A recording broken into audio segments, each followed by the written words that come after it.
Hello and welcome back to the Transfer Flow, and on today's episode, Erik ten Hag is sacked at Leverkusen. What did the German side see that made them pull the ripcord? Atletico Madrid get off to a horrible start in Spain, but what's new in Simeone's approach so far? Juventus are rebuilding, but for what? And we run through some unsung transfers, including Burnley, Fulham, and Sunderland moves. Do these make us change our relegation picks? That's all on today's episode of the Transfer Flow. So the transfer window is shut. On Monday, we picked over the Premier League clubs. We'll do a little bit of that today, but we're hoping to take a wider look at Europe. And joining me to do that is Hayden van Brewer. How are you doing, Hayden? Yeah, doing really well. Excited. It was a crazy end to the window. Yeah. And I know for us, we've been talking internally and we want to take a little bit of time to weigh in both the incomings and outgoings to really be fair and talk about some of the bigger picture, not just the sexy new names that are coming in, but excited to talk about some of the headlines across Europe and get the ball rolling because it's been really fun. Yeah, man. I was the amount spent has been so insane that just now when we were talking about how much money Sunderland had spent, I was just going through the list of Premier League teams, and there were still 8 teams that had spent like $250 million in this window. I mean, the top 4 alone from last season are up at like 1.25, something like that. So the advantage of that was that all these big teams in the Premier League deciding to reload at the same time. I mean, Chelsea are always reloading, but the others deciding to reload at the same time meant that there was so much money sloshing around Europe, right? So the first team that we're going to here is Bayer Leverkusen, because we want to talk about Erik ten Hag's sacking there. Leverkusen, okay, it was expected to be a difficult job for whoever came in. You know, this summer they sold Wirtz, Tah, Boniface, Nkapie, Frimpong, Xhaka, like a bunch of guys. But then you also look at their incomings, and there's over 30 million going out on Kwanzaa, on Tillman. They bought Loïc Bade. They got in Eki Fernandez. So there was a lot of money spent here. But after deciding 62 days previously that Erik ten Hag was the guy to lead this rebuilding project, they sacked him after the second Bundesliga game of the season. What do you think of this news overall? Did it come as a shock? Well, I think it didn't come as a shock because it feels like even from the start that this is the sort of direction it's going. There were some bad results in preseason for the team, and obviously the few matches he was in charge of for the start of the year did not go well. But I think there's something here, and this is a sort of framework that I learned at one of the teams that I worked for, which is that you're not necessarily going out and shopping for the perfect or the best manager every time you go out and replace your manager. A lot of times you're dealing with a situation where you sort of swing to an opposite personality. So what I mean by that is if you've got a really strict and disciplined coach, the next coach you bring in might be a bit more open and kind of fun, social, that kind of thing. And sometimes you go back and forth between this guy that comes in, sets strict standards, buttons everything up, and that gets the best out of a group that's a little bit loose and gives it a little something to strive to. And then if that starts to go poorly, people are frustrated, they feel too restricted, then your next coaching change, you go back the other direction because essentially you're trying to lead motivation here. And I look at this one where Ten Hag came in was sort of after the Peter Bosz period at Ajax where things were wide open. Every single player on the field was an attacker, even the fullbacks. This was a very pressing, attacking style. And there was probably it was a young team with a lot of good talent where having a bit more structure and a bit of those pieces really added to the group, added a different layer for them to be successful. And I think that sort of balanced really well at that time. Xabi Alonso, on the other hand, is a guy that comes in with, I think, again, in terms of Leverkusen, set really high standards, was pretty organized on what he wanted. And I think, if, again, I don't know the story internally. I've seen some of the stuff on what staff in the building have said. My gut feeling is a little bit like he came in and tried to do some of the same things he did at Ajax, and everyone's sort of impression was, well, you're not Xabi Alonso. What you're saying is just it's okay, but it's not actually as good as what we were doing before, or you're not that guy a little bit. And I think that's a really tough one because nothing in what I'm seeing is Erik ten Hag is a terrible coach, but this was not a good situation. And Leverkusen maybe tried to go a bit too similar to what they had, as opposed to look, we've got a ton of new players. The players that are here are probably frustrated that such a successful coach that they liked has left. We need to kind of, go a little bit more in a different direction. And that's a tough balance to strike for a team. So I don't hold a ton of grudge. Obviously for Ten Hag, he's getting paid out. So I know it kind of moves here. Ted always talks about firing fast. If you know it's not going to work, then fair play. But yeah, it does feel like if I were to put my finger on where there was a miscalculation, I think that's sort of where I see it. Mm-hmm. And I mean, the thing is, it has to be based on this stuff because we don't really have that much data on the pitch. After a couple of games, okay, they didn't take a lot of shots and they didn't have good results. The expected goals conceded are pretty even. It's certainly not disastrous. They were pressing less. Not that they were a crazy pressing side under Alonso, but they were certainly pressing less. I don't know, that some of it kind of feels like maybe this is my other job bleeding into it, but it's tempting to read these stories and think, oh, this is like trauma-informed behavior. When he rescheduled this game against Flamengo under 20s, the one that they ended up losing 5-1 in preseason, and kind of keeping himself at a remove, that supposedly not giving a pre-match talk and players not quite knowing what he wanted from them. It's almost like, oh, I'm going to hold myself in reserve because I've been hurt so badly at Manchester United. So then would we expect now, do you think, for them to go for maybe a freer, looser coach in response to this, or does this Ten Hag experiment clear the air for the next guy? Yeah, I'm not really certain. I haven't seen kind of any comms yet. Obviously, the story has been around Ten Hag. Obviously, if they're going to make that decision, they would have started the process of, okay, what's our next goal going to be here? I don't have a great sense. I mean, I think it's a desirable job still. I think there will be certainly a bunch of candidates. I just think that the next name they go for might not be as high profile as Ten Hag coming in again to follow up Xabi Alonso. I think that will be it. In terms of that personality side that I've just talked about there, I don't know how much of that is a factor. I have to imagine they'll consider it a bit. They'll be like, okay, look, this guy came in and wasn't the right personality for our organization. We need to really make sure that that's a bit closer this time around. But I'm not certain who they're going to end up with yet. It will be really interesting to see because also the season's underway. If they want to be competing at the top end of this Bundesliga this year, they're going to need to get things rolling, pretty quickly. I think everyone expected this is not a team that's going to be title challenging this year. I think that's okay, but they're definitely setting a bar for themselves that they want to continue to be a regular European team, that they've sort of, I think they'll have seen that we've elevated ourselves. We are now competing at a different level than we were before, and we want to be in that conversation moving forward for sure. Well, supposedly they wanted to get Glasner in, and he said no. I can wait, and let's be honest, there's going to be a big job available later. Glasner's going to be the Bayern Munich coach at some point. I think he's an exceptional coach.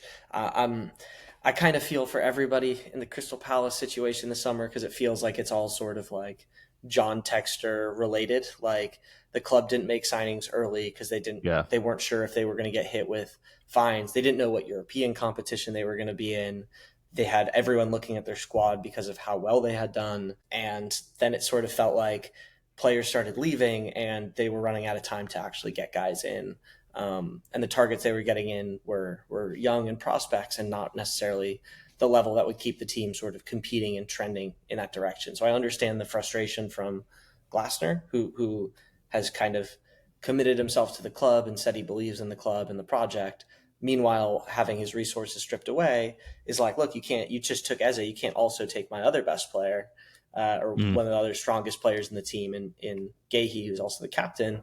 But Guehi also, again, they turned down moves the previous summer. The fee that they're going to get for him now reduces in terms of what they can then use it for. But it's also the end of the window, so could they use it anyway? It's a really shitty situation, I think, for a lot of these guys. And I kind of feel for everyone all the way down. Yeah. But I think Glasner's future in the game is very, very high. I literally just have in my notes at one point, I was like, this guy will coach Bayern Munich at some point. I don't know if I don't know exactly when that will be, but I think he's a really exciting and promising coach. And at some point, Bayern will be like, we just want the best German coach to coach our team at some point. I think that's in terms of sway of directions that they go in, I think at some point they'll probably do that. Well, so, next summer might be the summer that we get a lot of coaching turnover. You know, if Maresca doesn't deliver something for Chelsea, I wouldn't be surprised if they start looking. Manchester City are supposedly due to say goodbye to Pep. And Company, if Company doesn't do something in the Champions League, like fairly serious, you kind of get 2 seasons at Bayern, right, before they say, you're out, buddy. Like, we're going for the next guy up. I mean, I kind of wonder, though, if United will look at Glasner and think, this guy played a back 3 last season at some point, and it'll be him versus Iraola on their that would be real. That's a really interesting shout. And yeah, if they're trying to salvage the again $250 million that they've spent on the squad, that's actually a really interesting shout. I like that. Yeah, I think the one name that we're not saying in this group that a very particular part of the internet would like us to say is Mikel Arteta, who I think has continued to do a very good job. And while people will say, well, you didn't win a trophy and whatever, like the team finishing second in the Premier League and finishing in the top 4 in European competition, like that's a really good season for just about any team in Europe. So yeah, I think we're still positive on that in the direction. And I think there's something I was watching, and this is not really the podcast for it, but I was watching golf at one point, and they talk about how like the person who wins the tournament is like, basically there's a select group of guys that are good enough ball strikers, that are good enough to give themselves a chance. And then it's of those guys, it's the whoever putts the best that week, whoever puts the finishing touches that week.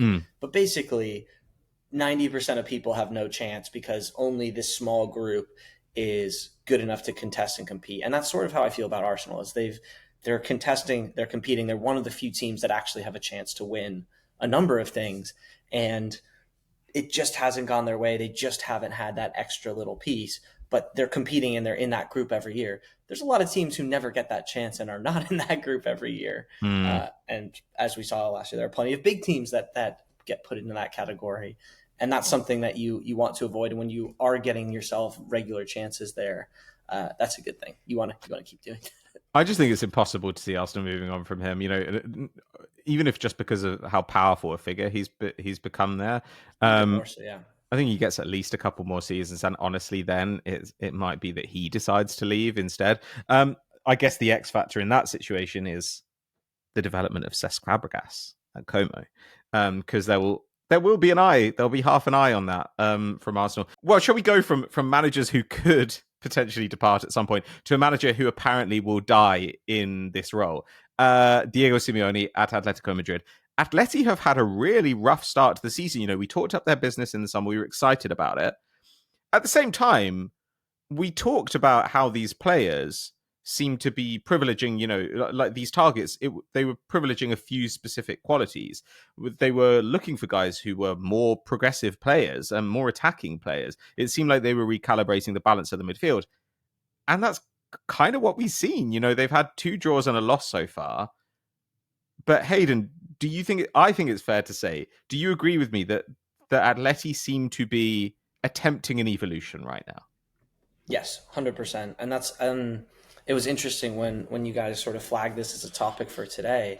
I was a little bit like, kind of like, this is a little bit what I expected to see from Atleti. Like a goal here or there, and the narrative is completely different. Like, sure, I actually think it's the difference of like, if they had scored 1 more goal in these 3 games, we'd be like, Atletico evolution, Simeone does it again. Like, yeah, or that insane header in the first game, you know, the Espanyol game that like it's honestly like 16 yards out and it loops into the far corner perfectly. You're like, if that doesn't happen, then it's probably okay. That's what I mean. Like, I think so far, and it's hard because they've also had early goals in these games. There's some game state stuff probably going on, but I think generally, like, we're seeing a team that's trying to play a bit more with the ball. They're trying to integrate a lot of new players at once.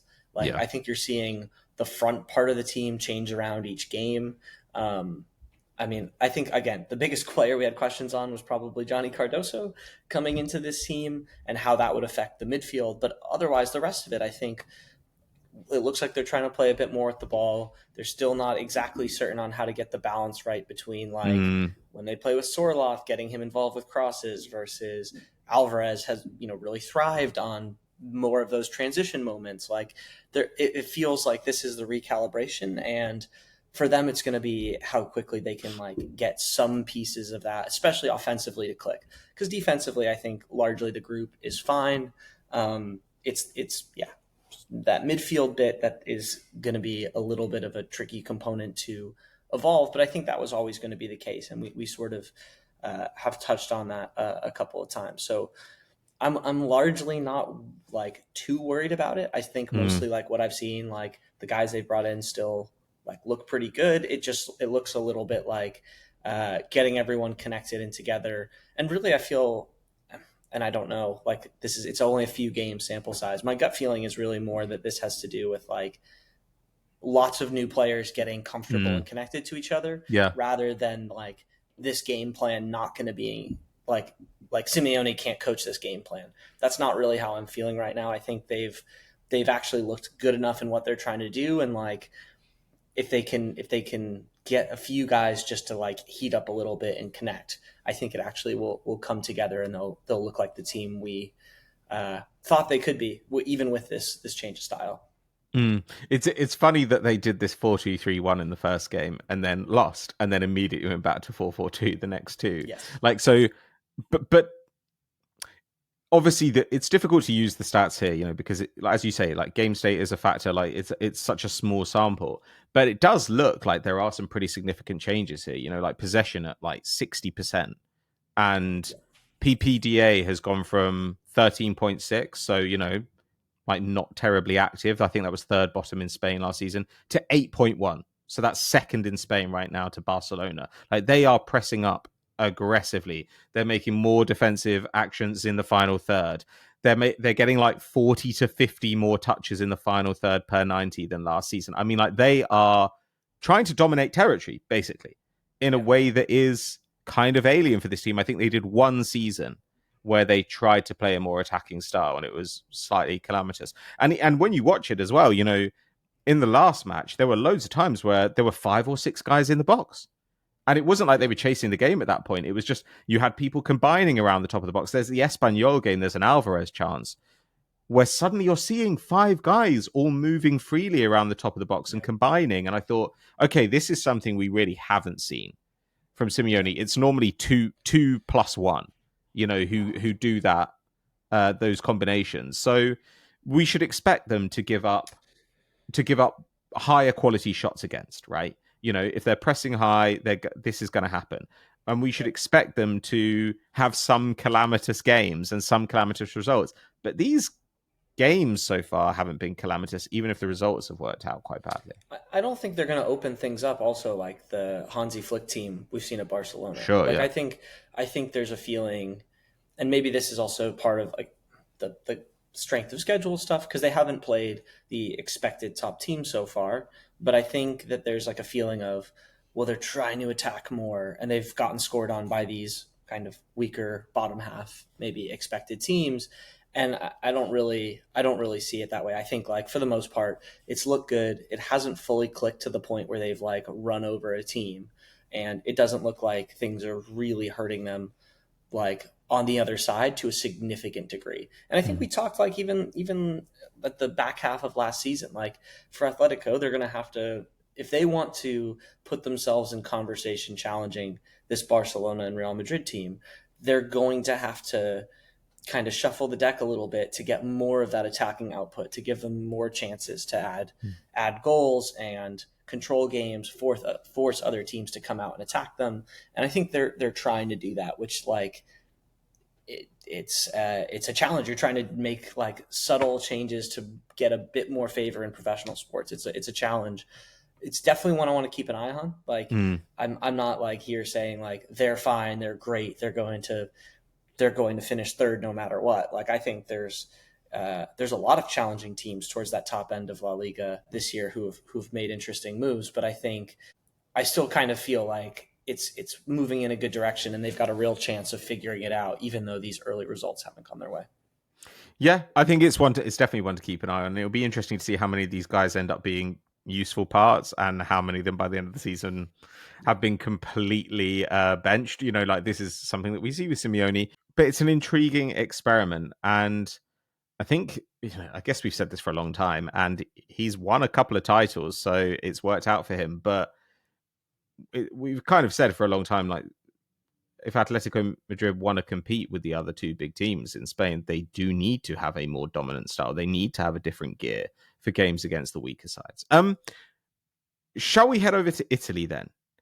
Juventus have been making moves. They were trying to get a Kolo Muani deal done for the majority of the summer. Ended up not happening. He went to Spurs. It looked like they were trying to bin Vlahovic early on. That hasn't happened. In the end, they got a last-minute deal wrapped up for Loïs Openda for about 40 million euros, and they brought in Eden Jagrova as well from Lille, who is quite an interesting player. Which one of these do you want to start with? Because the thing is, I like these players. I have question marks about Jagrova, but I like these players. Do I like them for Juventus? It's a more complicated question. Yeah, I think we're going to be pretty aligned here because we've talked about I believe it was Ashwin's article about buying the dip in Openda, that there's enough sort of enough history there. There's enough good things to like that he could be a really exciting player. Obviously, the Openda deal, just to comment here, is actually, I think it's technically a loan with an obligation to buy next year because this is Juventus. Yeah, they want to keep spending that future money every year. Again, the Conceição deal, the Nico Gonzalez deal, were those types of deals last year. So it's a continuation of that. Yeah, I think let's start with Openda because I think that's a really exciting one. They've signed a striker, speed, ability to hurt teams in transition. When we talk about like the real question, again, they do have Vlahovic there. They actually have Arkadiusz Milik, I believe, is still there. Oh my God, really? He's injured frequently, as has sadly been the case throughout his career. But I think it's a question for this Juventus team, not because like Openda might not be the guy. It's because when you sign a guy like Openda, you're almost like saying, this is going to be a way that we're going to play. We're going to look to use his speed to attack in transition, and we're probably not going to just sit on top of teams and do this kind of thing. Also a guy that has sort of played in a couple different spots, and usually is a guy that I think when I think of Openda, I'm thinking of like, who are you going to pair with him? What are you putting around him to get the most out of him? Because he's not a guy that sort of just like, you stick up top, leave him on his own, and he'll just do his own thing. He's a guy that really needs some support, needs some people to help create that with him. And I look at the rest of this Juventus team and I go like, well, what's the plan here? Like, what's the shape? It sort of felt like they, with Malta, were going to go to a back four, and then with Tudor probably pivoted back to a back three, but that's not really, I don't know. I think like, is it going to be a back three with Yildiz underneath as a more real 10 and then a right winger on the other side? Like there's some imbalances here that leave me with a lot of questions and kind of make me think like, yeah, I'm not totally clear on how it fits together. How do you kind of see the situation? How do you feel about Openda in this sort of mix here for you, Bay? Well, I guess they got Nico Gonzalez out, which helps a little bit, I guess, make things a bit cleaner. But I do look at Jagrova and I look at Conceição, and I don't really understand the benefit of having both of them. Like, I like both those players. As I say with Jagrova, like, he was a guy who, when he first went to Lille from Basel, his numbers looked really exciting. He wasn't getting a lot of time, but he always looked really interesting. A really good final third passer, a really high volume dribbler, and also a carrier. Like, he was getting a load of progressive carries. He was just like a very useful player around the final third, but he never really played much. And he's only had one season there where he has played a lot. I like that profile, but it's like another Conceição, and Conceição has shown himself to be extremely useful. And I think you want to play Yildiz on the other side. So, okay, it's good to have one of these guys, but it just feels to me like there are other areas weakness that would need to be addressed. Like, they didn't have that much money to spend this summer because Conceição got made permanent, Nico Gonzalez got made permanent, Lloyd Kelly got made permanent, Kalulu got made permanent, Di Gregorio. Like, all these deals were just guys that like had to get done because they committed to it last year. So when you've got very limited resources, I'm not sure why you'd do something that I think is a little bit redundant in this team. I would say like the Openda one for me is really interesting because he's the kind of piece that for a certain team, I would see that as like pushing them over the edge. I think maybe I'm going to rewind for a second and say that coming into this year, we thought that Serie A might be the most competitive league at the top of the standings. We thought there were the most teams that probably had the possibility of both challenging for the title, but also challenging for the European places. And if you're Juventus, who were sort of, again, towards the top end of that, but not really in the title conversation, if you're Juventus, you're looking for things that put you back to winning the title because you're Juventus. That's what you sort of expect. And Openda, again, could be a player that's seen as doing that in the right team. And we're looking at the team and going like, well, actually, I don't know if that moves the needle for you guys. I'm not sure if that jumps you up ahead of a number of the other teams that are going to be in that mix. Like we've seen a lot of moves and a lot of interesting stuff from AS Roma. Obviously, Inter Milan are sort of the team that, like, going into the end of last year, we thought were the strongest team, but they've had their manager go. They were one of the older teams in Europe. Like they've had to shuffle the decks a little bit. AC Milan have both made some very good moves and some significant risks, I think. Like AC Milan appears to be going for it as well. And for them, it feels like some of those moves more obviously push them kind of there or thereabouts for the title than Openda and Zagrova do for Juventus, even though like individually they're both good players. It just feels like you're committing more funds without having the real like strategy and base in place that we feel really confident in. That's sort of my feeling here. Yeah, I mean, I just struggle to see the fit. Yeah, with Openda. Like I do love the player, and I do think he could have been a real difference maker elsewhere. Here, like maybe if the plan is to play him with David, I could see how that might work. Like, David is that guy who's going to drop deeper and get involved, kind of as an extra midfielder. Openda just needs to be running in behind. Like he is so good at that, and he's good at it. Not just when there's open field, but he's good at it against mid blocks as well. Like he will be very useful for them if they can find him. But Serie A is a really slow league. Like that balance up there is going to be really tough, though, right? Because they've also still got like Koop miners in there, and we talked about Yildiz. They've got some guys that are wingers. Like they're going to be constantly taking from one or the other. And right now, if we're looking at them having essentially 4 senior strikers on pretty significant wages, if they're only playing one of those guys, that's a challenge. And if they're playing 2 of them, then they're dropping one of these sort of attacking midfielders that, again, if it's like obviously Yildiz they didn't pay a big fee for, but these other guys they did. So there's a lot of choices that needs to be made, and it doesn't feel like there's an obvious way that they're going to make them. There's a lot of work to do, and like there's still potential in this team because there are a lot of good players, but it's going to be a challenge, I think, for them to get the balance right. Well, yeah, and you're going from last year it's a lot of Motta, but you were the slowest team in the slowest league. Like over the last 3 years,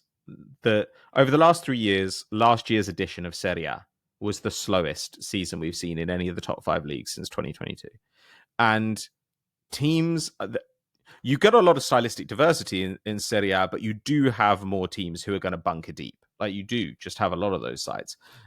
I just feel like it's quite hard to see this maximizing the kind of players that they've brought in. I mean, like on the one hand, you could say that if for 40 million euros, you can get a guy with a history of 3.5 shots and 0.7 expected goals and assists and 20 non-penalty goals in 2 top European leagues, because he's done it with Lens, he's done it with Leipzig, then, there is quite a good argument for just doing that. And Openda with ball hogs on the wings does make sense. I see how that works. I think that makes sense if I'm like Aston Villa or something. Like I don't know how much I love it for Serie A. So yeah, I have a lot of questions about this. I mean, the good thing is at the end of this, Openda, I think, will be good enough for them. Like, he will be good for them. He might not be outstanding for them, which he could be elsewhere, but he's going to be good for them. Zhikrova, they're paying so little money that, like, if they needed to shift him in a year, if you're paying 15 million euros for this guy, you can send him somewhere else for 15 million. Or they might just end up selling Yildiz at some point. But I don't know.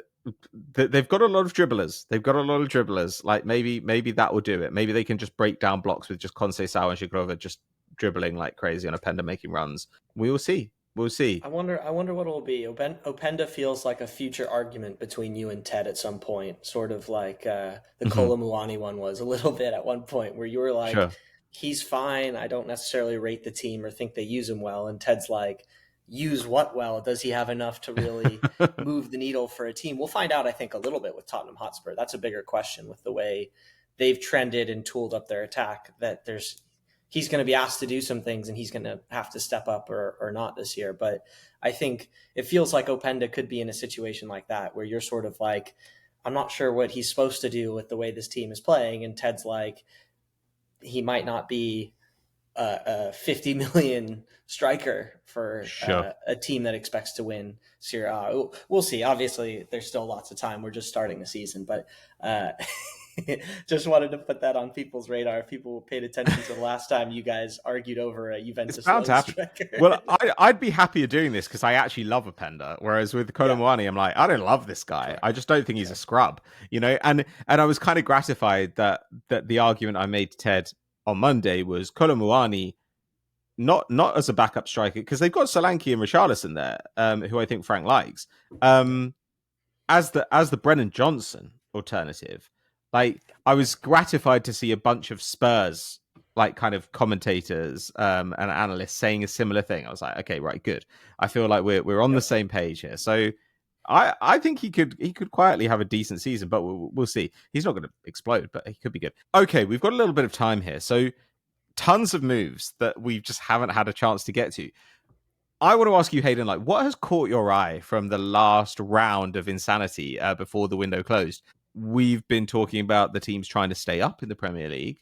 I know that there is an Ajax sale, an ex-Ajax boy. In fact, he's a double ex-Ajax boy now. He's been there and left twice.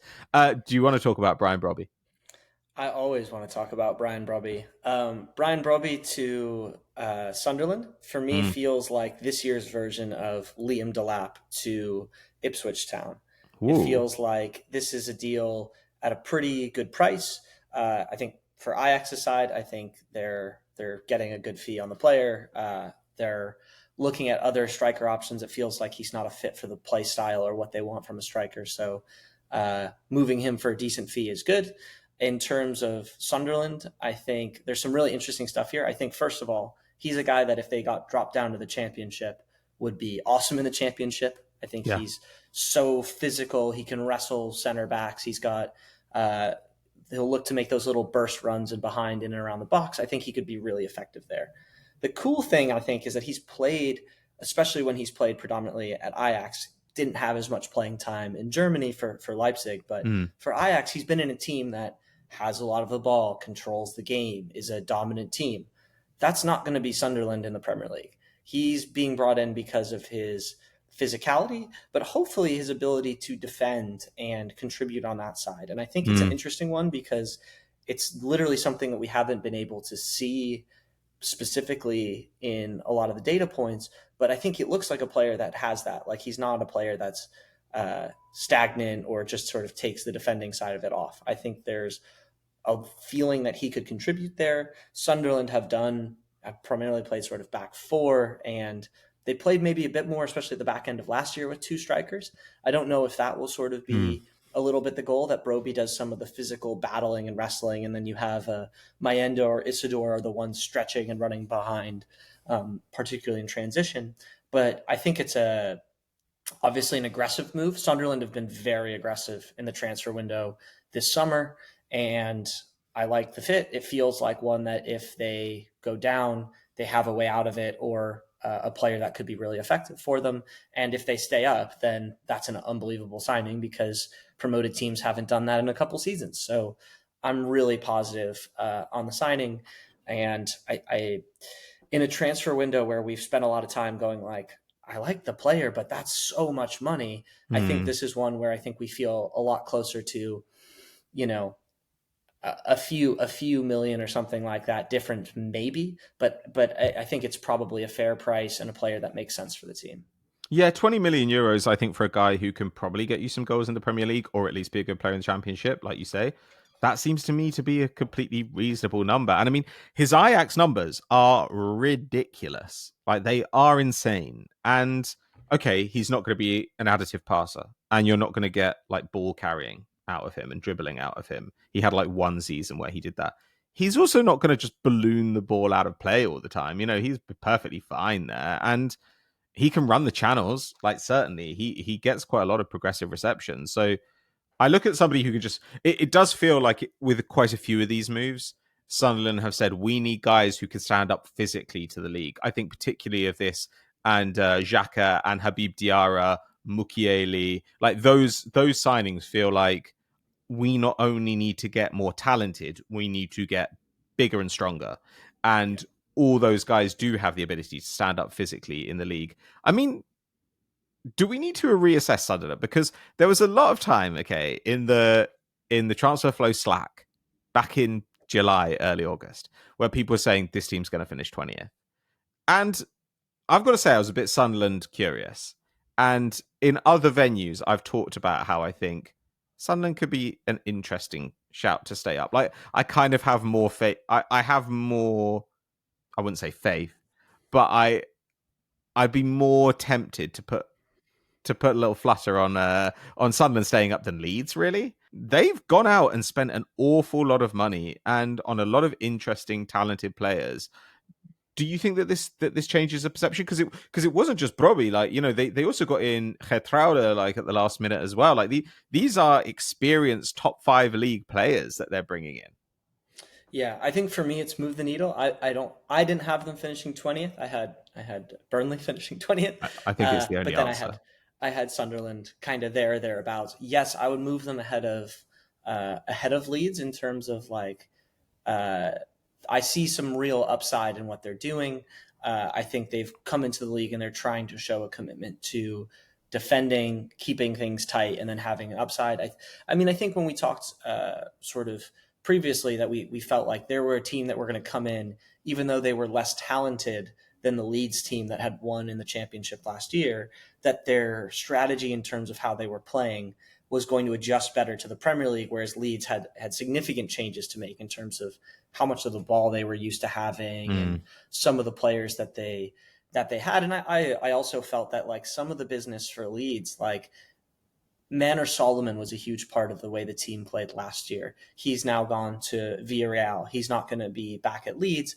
I think that's sort of one that felt like a missed opportunity that was obvious, and they've had to look at other players here. Whereas I feel like for Sunderland, there's some of these moves make a lot of sense. Most likely move them forward. Again, the biggest question is how well they can integrate a lot of different players from a lot of different places very quickly. Because as we know, sort of last year with it felt like with the Ted Knutson, Russell Martin watch last year, like the season comes quick and things can get away from you quickly. Like a few weeks and all of a sudden you can be really chasing it and needing to start winning lots of games, and it puts a lot of pressure on you early. I think Sunderland have a style of play that will allow them to do that, and the way they stay up is that these guys come in, get integrated quickly, and they can start picking up a few more points here and there with those players. So yeah, I think it's a real possibility. They've definitely moved up in my sort of evaluation with the transfers that they've done. They spent significant money to do it, but it's really exciting to see a team go for it. Feel like, especially a team that went up in the playoffs, like this is our opportunity. Yeah. We feel like we're going to take this risk. We're not just going to roll over. We really want to go for it. And that's exciting. It's part of what makes the Premier League such a great league. And yeah, I'm excited to see these guys all get out on the pitch. Like the hardest part after having a window like this is feeling like, oh yeah, these guys have to like move house and start training again. And it might be weeks before I see this guy on the field, because I want to see them on the field now. I want to see them put it together. Yeah. I think I get...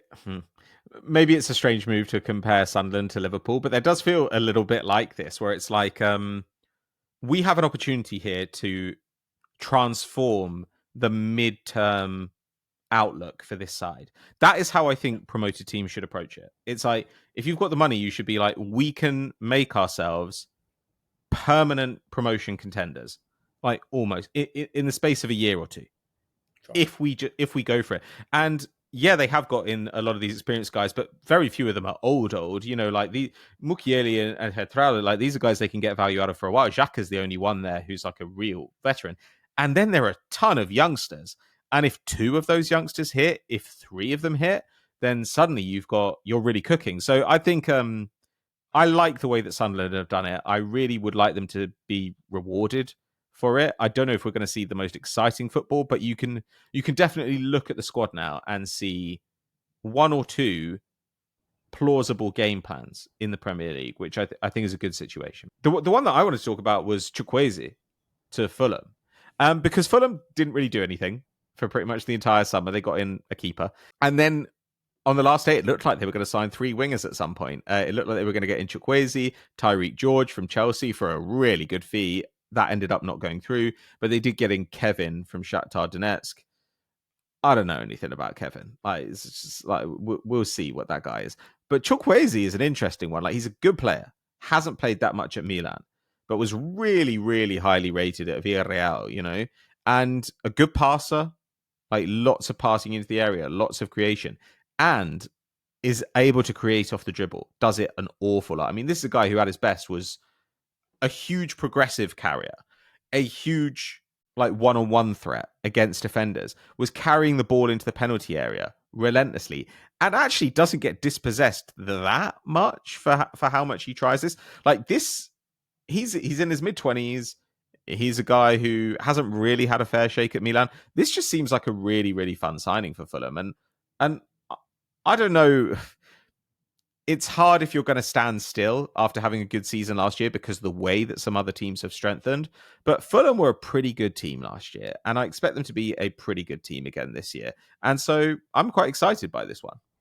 Yeah, I think this is a good step to if we're going to say that Fulham will probably make more moves next year, it feels like this is a good one of getting a guy in the team, adds a little bit of something different to their attack. I think he provides them that wide dribbling threat as well as the ability to kind of combine like you're talking about. Whereas like Iwobi's a guy that wants to link up and create in and around the box. Harry Wilson wants to cross the ball and shoot it from 35 yards out. Like they have a few different profiles of attackers. Smith Rowe, we know how he wants to sort of get on the ball, carry it in and around the edges of the box, and get shots in there. So I think it gives them something slightly different. I kind of just like it for everybody. It feels like Milan wasn't a good fit for him. It feels like this is a good opportunity and could be one that really pays off well for Fulham. I'm pretty positive on it. I kind of hope that as the squad moves, maybe they start to turn over more next year. Like my hope is they can do a few more moves like that, because my feeling is this isn't, they don't have enough moves and enough, not enough moves. Maybe that's not the right way to say it. There's not enough that I've seen from the team that makes me think that they're going to challenge 2, 3, 4 places higher this year, which is something that I think they're going to need to continue to make changes to make. But this is a good step. This is something that's interesting to see. Mm-hmm. And then, look, we've been very rude about Burnley, but there was also a real blockbuster move for them, like, and kind of has been ignored. But it's an amazing signing. I think we agree on this, right? Yes. So Florentino Luis has gone from Benfica to Burnley, and I think it's a loan with just like a relatively small loan fee. And it's a player that I really like. I think this is one that I expected to get done for Wolves at one point because he is Portuguese speaking. So I just assumed that that's where he would go. But this is a player I think he looks like a guy. Obviously, there's some questions of going from Netherlands or Portugal or some of these leagues, but this is a guy that's been playing Champions League football. I think he comes into the Premier League and isn't, you're not worried about him athletically. He covers ground. He's a tackler, a destroyer in transition. And in terms of passing, he's a guy that sort of keeps it safe, helps you get out of that first line, navigate the first line of pressure, and then he sits in and keeps the ball moving, essentially. I think that's a good thing for Burnley to add. I think if you're a team like Burnley, the defending side of it is a non-negotiable. I think adding a guy with a bit of experience at a top level is a good thing for this team. I'm really interested in the signing. I like the player a lot. He's a player that I've sort of followed for a few years and was surprised he didn't move. I think it's been a little bit of, as his contract has winded down, he's looking for that sort of peak age contract. I believe he's like 26 now. Yeah. So I think he's a little bit fishing for that. And this could be a really interesting step. I mean, having the opportunity to do it at a team like Burnley would give him a great platform for a lot of teams who go, you could be available for a great price. We could be really interested. So I think it's smart by the player and his agent, something to take a look at. And yeah, I hope he can contribute to this Burnley team. I like the fit. I like the fee in a window where we felt that there was a lot of teams almost overspending to get guys in and becoming stressed with the transfer window. It feels like this was one that could have some really high upside for Burnley. Yeah, I mean, Luis was priced out of moves, really. You know, when he was 19, even like back then, he was linked to Manchester City, teams like that, because he looked like a really good passer, and he is a crazy high volume ball winner. But the good thing about that is you can see him in a dominant possession team, because obviously he's done that at Benfica. But he should actually be pretty useful in a side that don't expect to have a ton of the ball. Now it's just strange that it's ended up being Burnley who winkled him out of Portugal, but this is great. I mean, like, this is the thing we talk about every year, but every team in the league has at least somebody in it who is a little bit special and kind of intriguing. So now Burnley, who we're very down on, are still expecting to field an Ugochukwu Florentino Luis midfield pair. Like it's hardly bad stuff. So I agree with you. I'm impatient for the time in 8 weeks, 10 weeks, when all these guys are hopefully up and running and we're starting to find out what these teams really are. But until then, we'll be checking in on them weekly over here. Hayden, where can people hear more from you before we see you again on the podcast? Yeah, I'm at H Van Brewer on Blue Sky, and yeah, just keep going on these transfers. It's been awesome. Well, thank you very much for being here, and thank you to you for listening or watching. If you are watching on YouTube, please do like and subscribe to the channel, and we will catch you all next week. See you later.